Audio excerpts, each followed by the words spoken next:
आज का हमारा सेशन आ जाएगा identify the disease caused by the vitamin B1।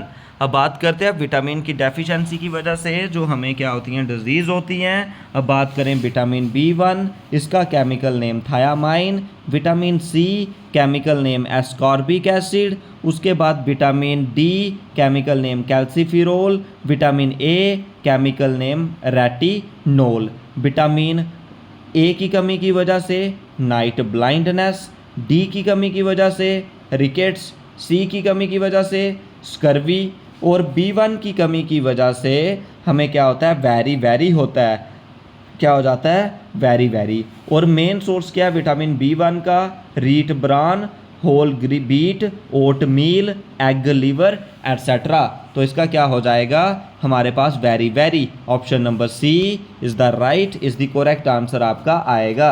आप भी इनको साथ साथ में करें। आपके लिए डेली बेसिस पे सुबह 8 बजे इंग्लिश का सेशन, शाम को 8 बजे GS का सेशन, और इनका इंपॉर्टेंट PDF लिंक भी आपको डिस्क्रिप्शन पे मिल जाएगा टेलीग्राम का।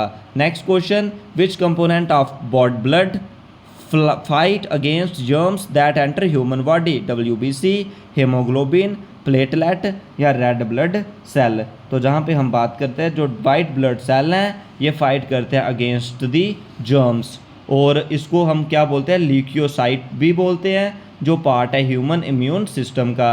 ये प्रोड्यूस होते हैं बोन मैरो में, और इनकी एवरेज लाइफ टाइम होती है 3 से 4 दिन। जो वाइट ब्लड सेल है ये क्या प्रोड्यूस करते हैं, एंटीबॉडी और फॉरेन मटेरियल को हेल्प करते हैं इन्फेक्शन से बचाने के लिए।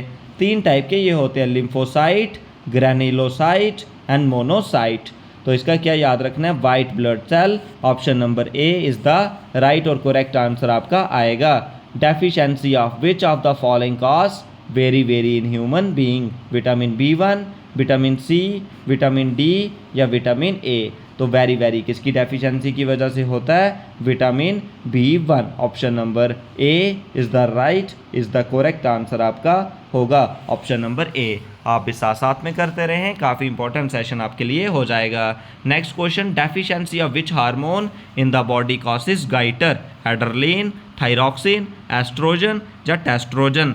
तो डेफिशिएंसी ऑफ थायरॉक्सिन वो क्या कॉज करती है, गाइटर। गाइटर एक डिजीज़ है जो स्वेल कर देती है थायराइड ग्लैंड को, जो प्रेजेंट होता है हमारे नेक में। और थायरॉक्सिन जो हार्मोन है ये सिक्रीट होता है ब्लड स्ट्रीम में और थायराइड ग्लैंड से। जो हार्मोन प्ले करता है इंपॉर्टेंट रोल, जो किसकी फंक्शनिंग में, heart, digestive system, metabolic activities, इन सब में। ठीक है, तो ये आपने इसका याद रखना है। Next question, which one of the following is known as energy currency of cell, ATP, adenosine phosphate, glycine triphosphate, adenosine diphosphate. तो इसका क्या हो जाएगा, एडिनोसिन ट्राइफॉस्फेट, जो एक क्या आ जाएगा, 3 फॉस्फेट ग्रुप का है। और इसे एनर्जी करेंसी ऑफ सेल भी बोलते हैं, क्योंकि जितने भी एक्टिविस्ट इनसाइड होते हैं लिविंग सेल के, उनमें जो एनर्जी है वो चाहिए होती है in the form of ATP as a immediate source. और एडिनोसिन ट्राइफॉस्फेट एक है, वो टर्मिनल फॉस्फेट है इस ATP में। Next question, which organelle of cell has it own DNA and ribosomes, vacuole, mitochondria, leucoplast, chromoplast. तो जहाँ पे हम बात करते हैं वैक्यूल्स, ये प्रेजेंट होते हैं बोथ एनिमल और प्लांट सेल में, और ये स्टोरेज बबल होते हैं जो सेल में फाउंड होते हैं। माइटोकॉन्ड्रिया जो पावर हाउस ऑफ सेल भी बोलते हैं, ये भी बोथ प्लांट और एनिमल सेल में प्रेजेंट होते हैं। मेन फंक्शन होता है इसका cellular respiration. Mitochondria and chloroplast, इनमें DNA एंड राइबोसोम भी होता है। उसके बाद ल्यूकोप्लास्ट, ये कलरलेस प्लास्टिड है। क्रोमोप्लास्ट जो कलर्ड प्लास्टिड है, जो प्रोड्यूस्ड होता है इनसाइड।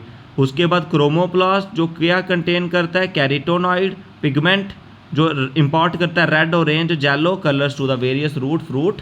तो इसका क्या हो जाएगा हमारा, इसका हो जाएगा हमारा mitochondria. Option number B is the right answer आपका आएगा। Next question, which one of the following vitamin is related to osteoporosis. तो ऑस्ट्रियोपोरिस, ऑस्ट्रियो हो जाएगा हमारा रिलेटेड टू बोन्स। तो विटामिन डी की डेफिशिएंसी एक फैट सॉल्युबल विटामिन है जो ऑस्ट्रियोपोरोसिस करता है, और इसमें क्या हो जाता है हमारा जो रिकेट्स या हमारी बॉडी में वीकनेस आ जाती है इन दी बोन्स। ये हमारा कुछ इसका क्वेश्चन था। नेक्स्ट क्वेश्चन बात करते हैं, आइडेंटिफाई द ऑर्गन